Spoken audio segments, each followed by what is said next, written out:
خدائی فیصلہ سنو، اللہ کے قرآن کا فیصلہ سنو، اللہ کے کلام کا فیصلہ سنو۔ جس کا کان میرا کلام سننے کے لیے تیار نہیں، جس کو میرا قرآن سن کے مزہ نہیں آتا، جس کو میرا کلام سن کے حلاوت نہیں آتی، جس کو میرا کلام سن کے لذت نہیں آتی، جس کی روح تازی نہیں ہوتی، جس کو لطف نہیں آتا، جس کو کیف نہیں آتا، جس کو سرور نہیں آتا، جو میرا قرآن سننے کو تیار نہیں، جو میرا قرآن آنکھوں سے دیکھنے کو تیار نہیں، جو میرا قرآن سننے سمجھنے کے لیے تیار نہیں، آؤ پھر خدائی فیصلہ سنو۔ فرمایا اولئک کالانعام، میرا فیصلہ نہیں، کسی پارٹی کا فیصلہ نہیں، کسی فرقے کا نہیں، کسی طبقے کا نہیں، کسی جماعت کا نہیں۔ فرمایا اولئک الانعام، پیدا کرنے والا مالک و خالق کہتا ہے مجھے اپنی کبریائی کی قسم یہ سارے جانور ہیں۔ السلام علیکم پیارے دوستو، آج پھر سے میں آپ کے لیے ایک بہت ہی پیارا بیان لے کر حاضر ہوئے ہیں۔ بیان کا عنوان ہے حرام مال کھانے والوں کی سزا اور اس کا انجام کیا ہوگا۔ بہت ہی پیارا بیان ہے دوستو، آئیے چلتے ہیں اس بیان کی اور۔ اللہ اور اس کے رسول کریم صلی اللہ علیہ وسلم کا ہر وقت ذکر خیر کرنے والے بندے، اصل میں بندے یہی لوگ کہلانے کے حقدار ہیں۔ میری تیری غلطی ہے کہ ہم اپنے آپ کو بندہ سمجھتے ہیں۔ بندہ بننا بڑا مشکل ہے۔ صوبے سندھ سکھر کے علاقے میں حضرت مولانا تاج محمد صاحب امروٹی رحمت اللہ علیہ بہت بڑے بزرگ اور عالم گزرے ہیں۔ ان کے زمانے کا واقعہ ہے کہ ایک مسجد کا خادم تھا، مسجد کا جھاڑو دینے والا، صفیں بچھانے والا۔ اس زمانے میں بجلی کہاں تھی، مسجد میں پانی بھرنے والا، مسجد کی صفائی کرنے والا، مسجد کا خادم جس کی آج ہمارے یہاں کوئی حقیقت نہیں، کوئی مقام نہیں۔ حالانکہ حدیث پاک میں آتا ہے کہ جس کو اللہ پاک اپنے دربار کا خادم بنا لے اسے اور کیا چاہیے۔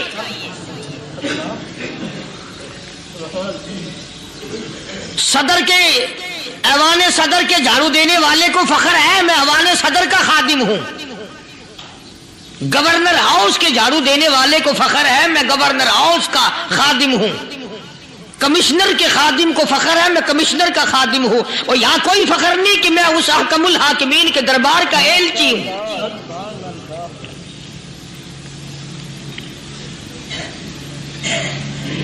ایسا آدمی جب اللہ کے دربار میں پیش ہوگا اور اللہ پاک پوچھے گا کہ تو دنیا میں کیا کیا کرتا تھا، جواب دے گا الہی اپنے دربار سے پوچھ۔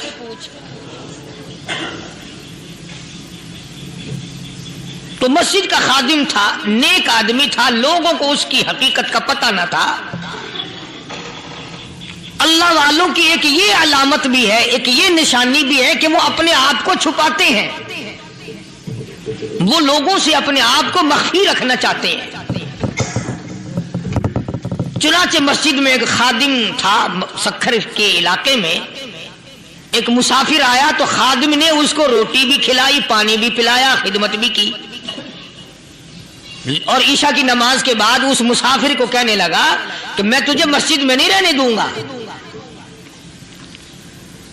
اب وہ مسافر بڑا حیران کہ یار نیک آدمی معلوم ہوتا ہے، مجھے کھانا کھلایا، میری خدمت کی، اب یہ مجھے مسجد سے کیوں نکالتا ہے؟